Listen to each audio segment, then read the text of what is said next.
가지고 설교하시겠습니다.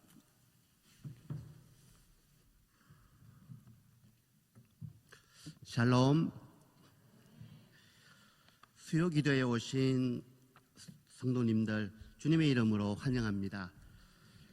즐겁고 편안한 시간을 보내고 싶은 유혹을 뒤로하고 이렇게 하나님을 찬양하고 말씀을 듣고 기도하는 자리로 오신 한 분 한 분의 그 마음을 하나님께서 기쁘게 받아주실 줄 믿습니다. 먼저 제 소개를 간단히 하겠습니다. 저는 한국에서 전자제품을 개발하는 회사에서 업무를 하다가 2005년에 싱가포르로 취업되어서 온 가족이 싱가포르로 이주하게 되었습니다. 그래서 지금 현재까지 14년 한 6개월 정도 거기에서 생활하고 있습니다. 그러던 중 몇 년 전에 직장생활을 그만두고 신학을 공부하게 되었습니다. 그때 싱가포르 한인교회 담임 목사님이셨던 황재호 목사님께서 저에게 많은 격려와 또 도움을 주셨습니다. 저는 이번 주 월요일에 목사 안수를 받았는데요. 또 이틀밖에 안 되는데 이렇게 말씀을 전할 기회를 주신 목사님들, 장로님들, 권사님들 그리고 성도님들께 감사를 드립니다. 오늘 설교 제목은 하나님의 마음입니다. 하나님 아버지의 마음입니다. 제가 저희 육신의 아버지를 오해한 경험이 있어서 먼저 그 이야기를 잠깐 하고 시작을 하겠습니다. 저는 초등학교 때 성적표를 받아 아버지께 보여드리면 저희 아버지는 아무 말씀도 하지 않고 성적표에 도장을 찍어 주셨습니다. 저희 세대는 그렇습니다. 그때 많은 친구들이 저를 가장 부러워했습니다. 왜냐하면 아무 말도 하지 않으시기 때문에요. 성적이 올라가도 내려가도 별 말씀 없이 그냥 도장을 찍어 주었습니다. 그래서 저희 아버지가 제가 살던 동네에서 가장 훌륭한 분으로 여겨졌습니다. 그때 저는 마음속으로 아버지는 왜 나한테 이렇게 관심이 없을까라고 생각했습니다. 다른 친구들은 성적이 내려가면 혼나기도 하고 그러는데 저는 한 번도 혼난 적이 없었습니다. 성적 때문에요. 왜냐하면 더 떨어질 게 없었습니다, 사실은. 근데 나중에 알았는데요. 아버지는 답답하셨지만 그래도 시간이 좀 지나면 좀 나아지겠지라는 생각을 가지고 기다리고 계셨던 것입니다. 제가 너무 어려서 제 아버지를 이해하지 못했던 것입니다. 성경을 보면 하나님은 변함이 없는 분이라고 소개합니다. 하지만 하나님은 사람들을 대할 때 조금씩 다르게 대합니다. 사무엘하 6장에 보면은 웃사라는 사람이 나옵니다. 하나님의 법궤를 옮기는 과정에서 소가 뛸 때 법궤가 떨어지지 않도록 도와주려는 마음으로 법궤에 손을 댔습니다. 그리고 그는 죽게 됩니다. 사도행전 5장에는 비슷한 사건이 또 일어납니다. 아나니아와 삽비라가 그 땅에 판 돈을 교회에 헌금을 합니다. 그런데 조금을 숨겨두고 이것이 전부입니다라고 거짓말 한 번 했습니다. 그래서 그는 죽게 됩니다. 그런데 요한복음 10장에는 가늠하다 잡혀온 여인의 이야기가 나옵니다. 그 당시 사회는 가늠하다 잡히면 돌에 맞아 죽는 것이 당연히 했을 거라고 생각을 합니다. 하지만 예수님은 그에게 나도 너를 정죄하지 않겠다. 더 이상 죄를 짓지 말라고 하시며 그 여인의 목숨을 구해줍니다. 자, 어떤 모습이 진짜 하나님의 모습일까요?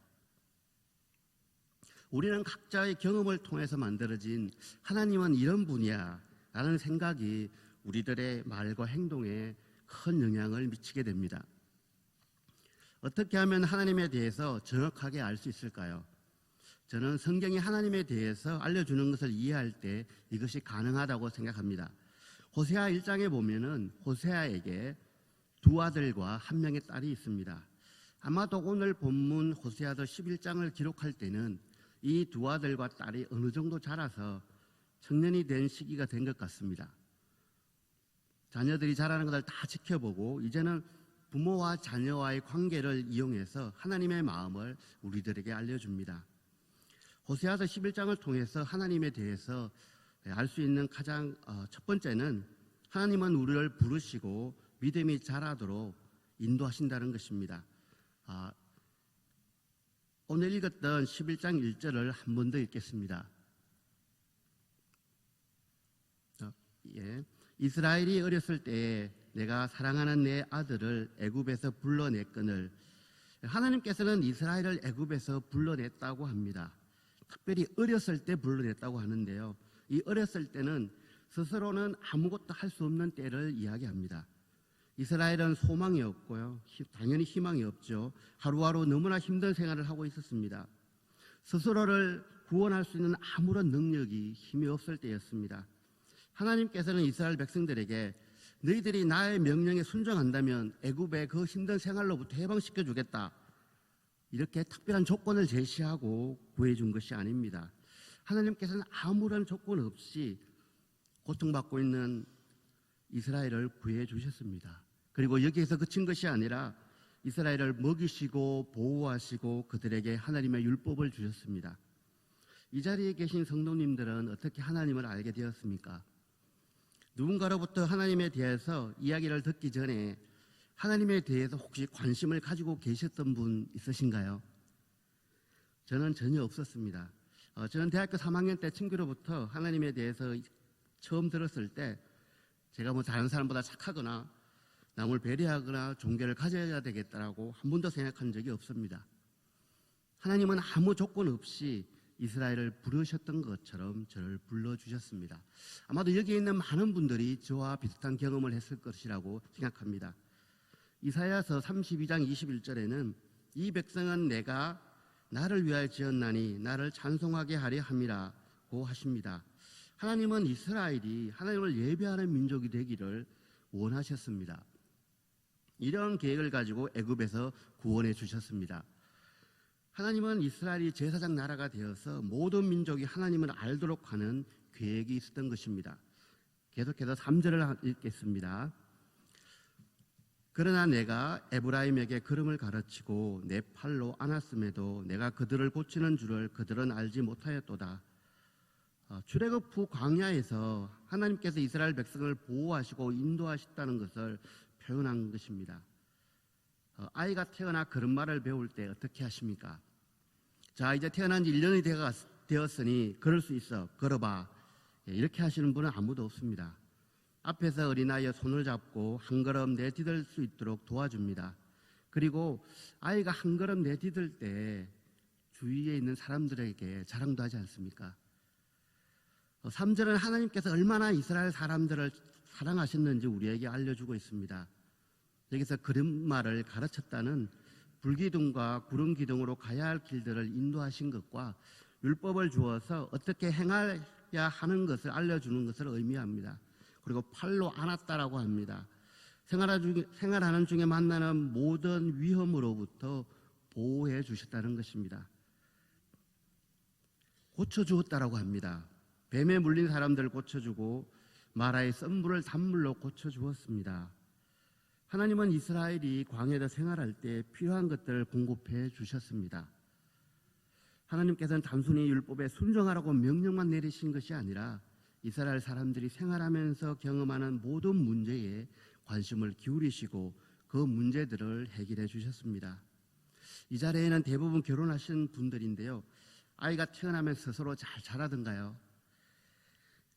아이들은 부모님의 사랑과 보살핌 없이는 자랄 수가 없습니다. 한밤중에도 아이는 몇 번이나 울면 어머니들은 깨어서 바로 아이들을 돌봅니다. 부모님들은 자녀 때문에 사용하는 돈이나 시간이나 그 모든 것들을 아깝다라고 생각하지 않습니다. 그냥 아이가 웃는 모습을 보는 것으로 충분하지 않습니까? 하나님은 이스라엘을 이처럼 아들이라고 선언합니다. 어머니가 어린 자녀를 보살피는 것 같이 하나님은 이스라엘을 보살폈다고 오늘 본문은 이야기해 줍니다. 어머니가 어린아이를 양육할 때 24시간 자녀와 함께 시간을 보내면서 자녀가 안전하게 자랄 수 있도록 최선을 다합니다. 부모님이 아이를 돌보는 것 같이 하나님께서는 이스라엘을 돌보셨고 하나님을 믿는 신앙을 가지도록 인도하셨습니다. 우리들은 하나님을 하나님 아버지라고 부릅니다. 근데 호세아 11장에서는 어머니가 자녀를 위하여 헌신하는 것 같이 그 헌신의 모습으로 하나님을 표현합니다.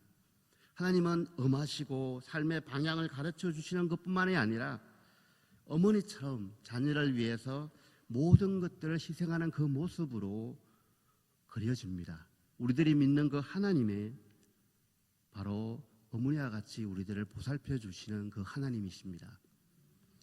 4절에는 내가 사랑의 줄로 그들을 이끌었고 그들에게 대하여 그 목에서 멍에를 벗겼다라고 합니다.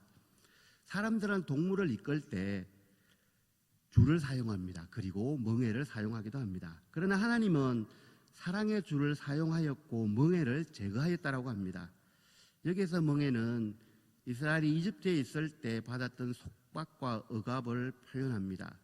그리고 하나님은 이스라엘이 스스로 선택하며 따르도록 하셨지 강압적으로 따르도록 하지는 않았습니다.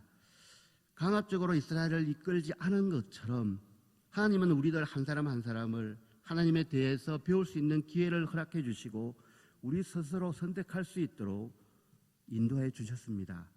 다음 우리가 지나온 시간들 뒤돌아보면 어려운 순간마다 기도하였을 때 하나님께서는 문제를 해결할 수 있는 힘을 주시기도 하시고 또한 문제를 다른 관점에서 볼 수 있는 지혜를 허락하기도 하였습니다. 하나님은 우리를 사랑하셔서 우리 한 사람 한 사람에게 관심을 가지시고 사랑의 줄로 이끄십니다. 하나님을 아는 지식과 믿음이 성장하도록 인도하시고 앞으로도 계속 인도하실 것입니다. 오늘 11장을 통해서 알 수 있는 두 번째는 하나님은 하나님의 자녀인 우리들을 올바른 길로 가게 만들기 위해서 징계도 하신다는 것입니다. 하나님은 이스라엘을 부르시고 그들에게 하나님을 알 수 있도록 가르쳤습니다. 이스라엘은 하나님께 어떻게 반응했습니까?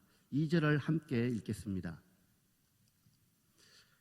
선지자들이 그들을 부를수록 그들은 점점 멀리하고 바알들에게 제사하며 아로새긴 우상 앞에서 분향하였느니라.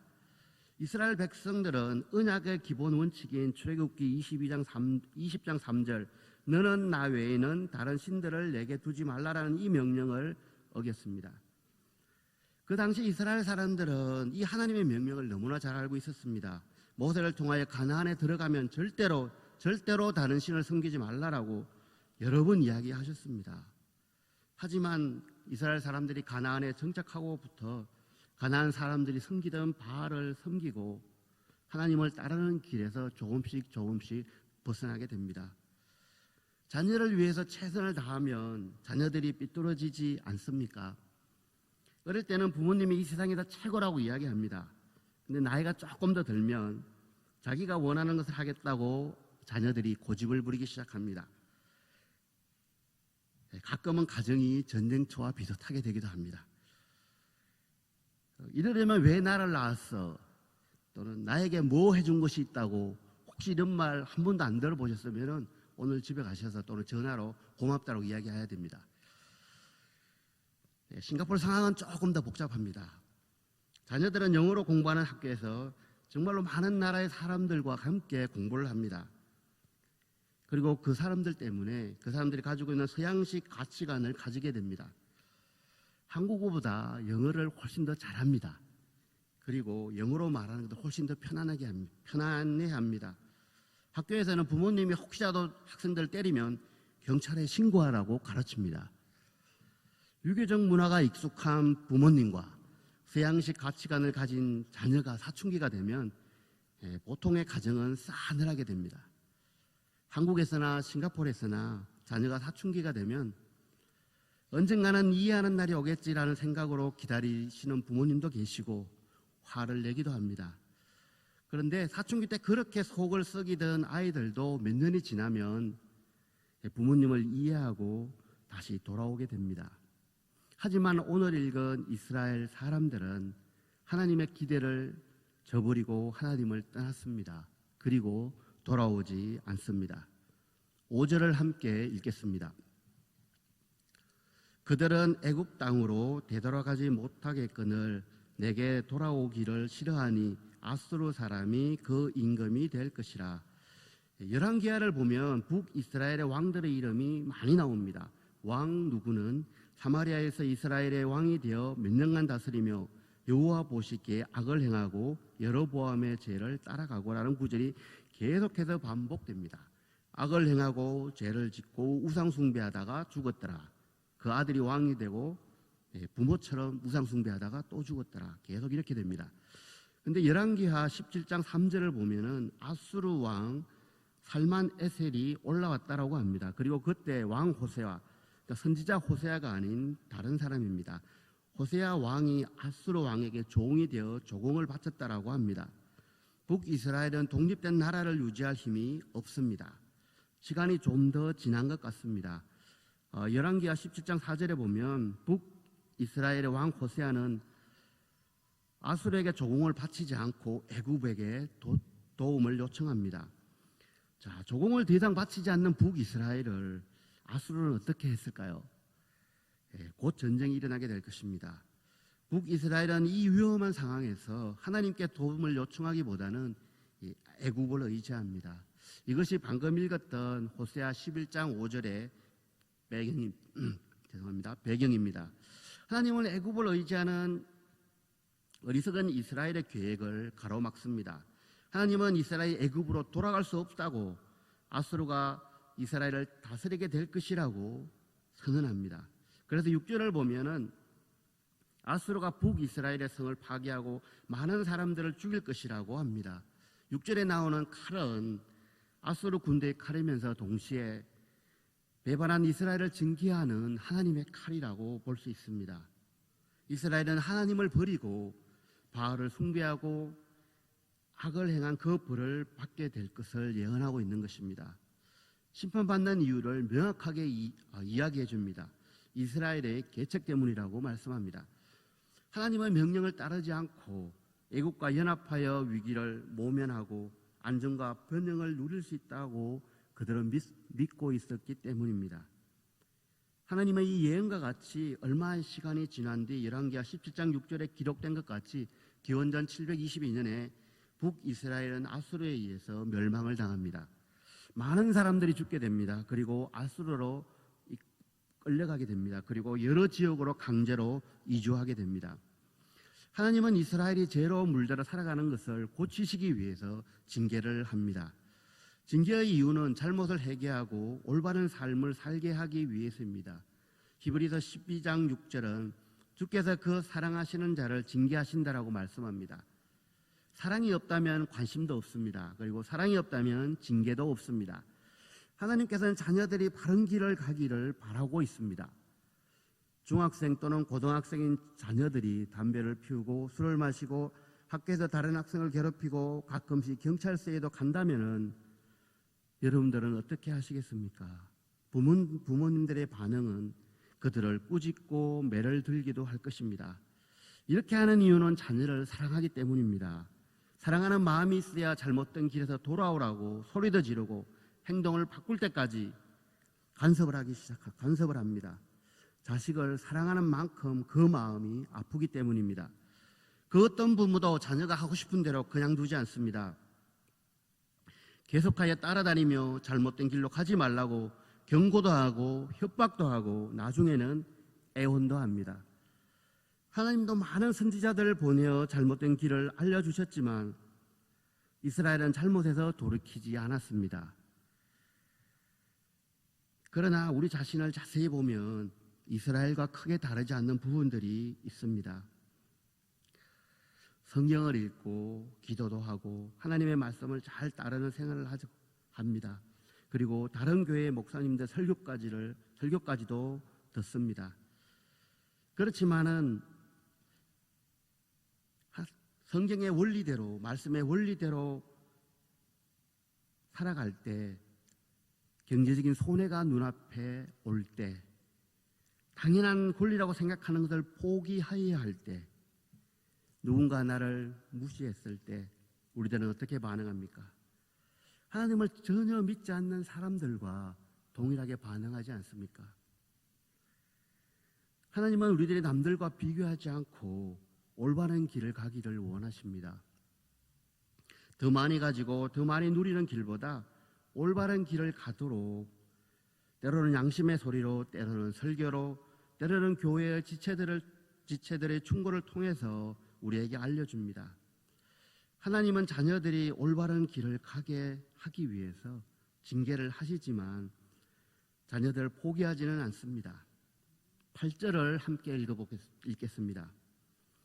에브라임이여 내가 어찌 너를 놓겠느냐, 이스라엘이여 내가 어찌 너를 버리겠느냐, 내가 어찌 너를 아담아같이 놓겠느냐, 어찌 너를 서보인같이 두겠느냐.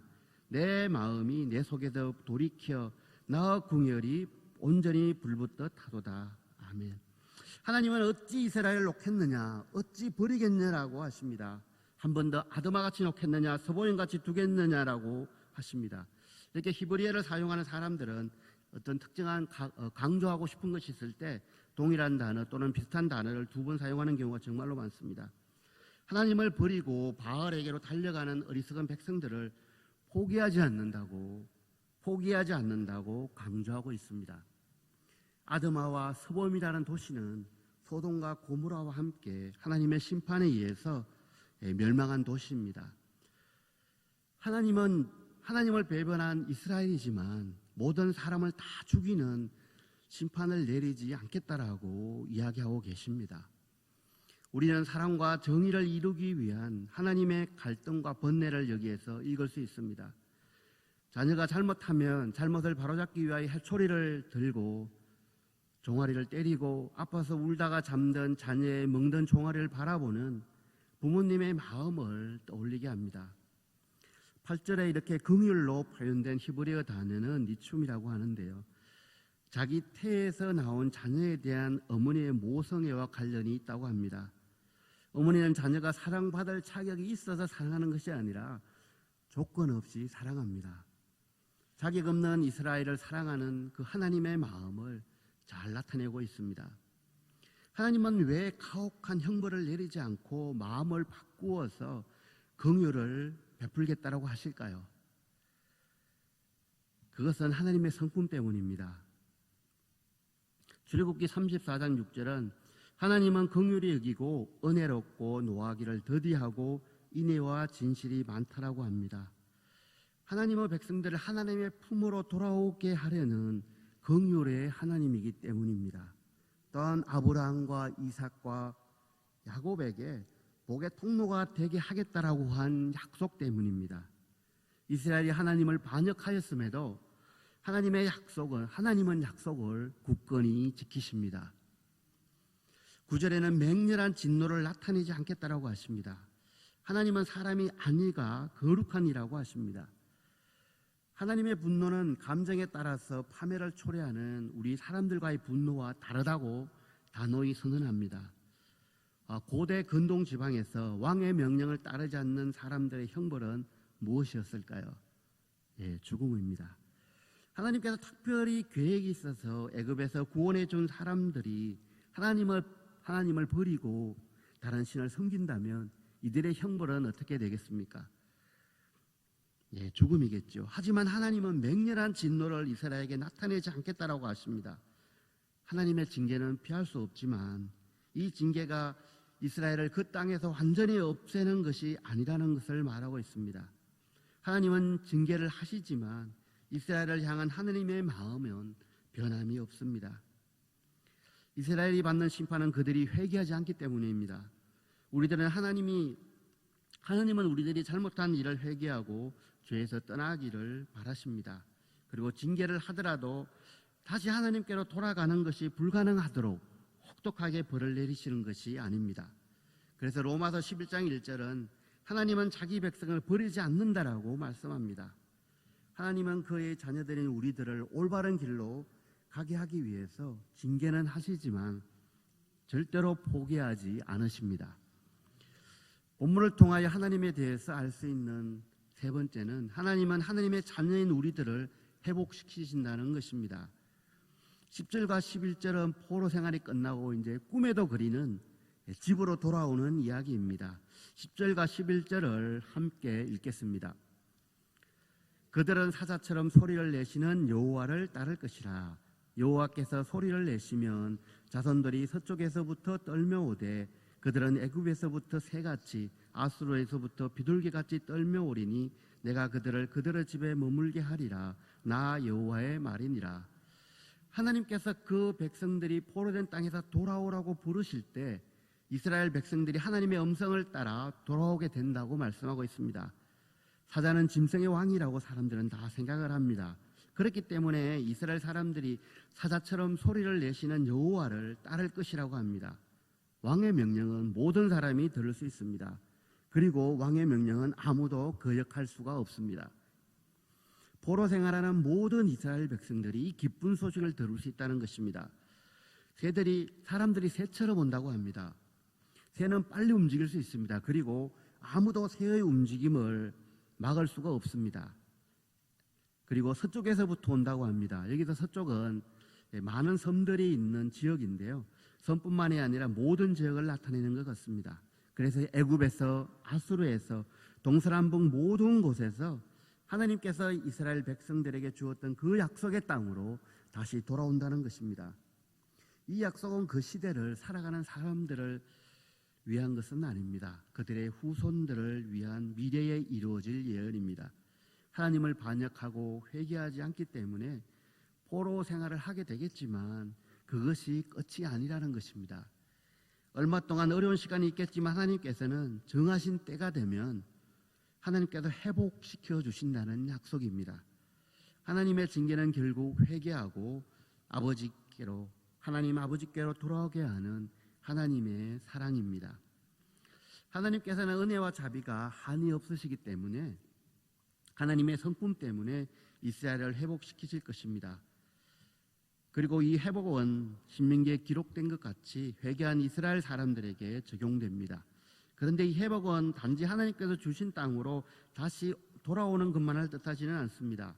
호세아서 14장 1, 2절에는 죄 때문에 넘어졌지만 죄를 이기고 다시 하나님께로 돌아오라고 호소합니다. 죄를 떠나는 것이 깨어졌던 하나님과의 관계가 회복되는 길입니다. 하나님께서 이스라엘에게 원하시는 것은 그들이 하나님을 믿는 백성으로 구별되게 살아가는 것입니다. 그리고 11절에는 돌아올 집이라고 표현했는데 이 집은 사람들이 생활하는 장소입니다. 동시에 안식을 누릴 수 있는 장소입니다. 억압과 고통의 포로 생활이 끝이 나고 하나님께서 예비한 안식을 누릴 수 있는 장소로 돌아온다는 것입니다. 우리들은 어려움이 끝나기를 기다립니다. 하나님도 우리들의 어려운 삶에 관심이 많이 있습니다. 그러나 하나님은 항상 우리들이 성품과 인격이 변화되어 하나님과 동행하는 사람이 되기를 원하십니다. 우리가 정말로 회개하지 않더라도 상황은 나아질 수 있습니다. 그러나 하나님과의 관계가 회복되지 않는다면 무슨 소용이 있겠습니까? 진실된 예배와 올바른 삶을 통해서 하나님과의 관계가 온전히 회복된다면 이 땅에서도 천국을 누릴 수가 있을 것입니다. 말씀을 정리하겠습니다. PPT 다음 그림 좀 넘겨주세요.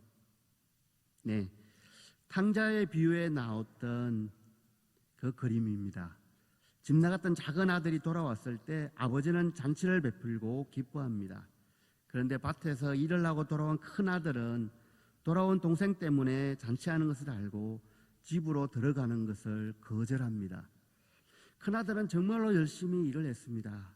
그런데 그렇게 열심히 일한 자신보다 가산을 탕진한 동생을 더 사랑한다고 아버지에게 화를 내고 있습니다. 아버지의 마음을 이해하지 못하고 일만 열심히 하는 저 큰아들의 잘못이 우리들을 안타깝게 합니다. 일하는 것보다 아버지의 마음을 이해하는 것이 먼저가 아닐까요? 하나님께서는 하나님의 계획에 따라 우리들 한 사람 한 사람을 택하셨고 부르셨고 돌보아 주셨습니다.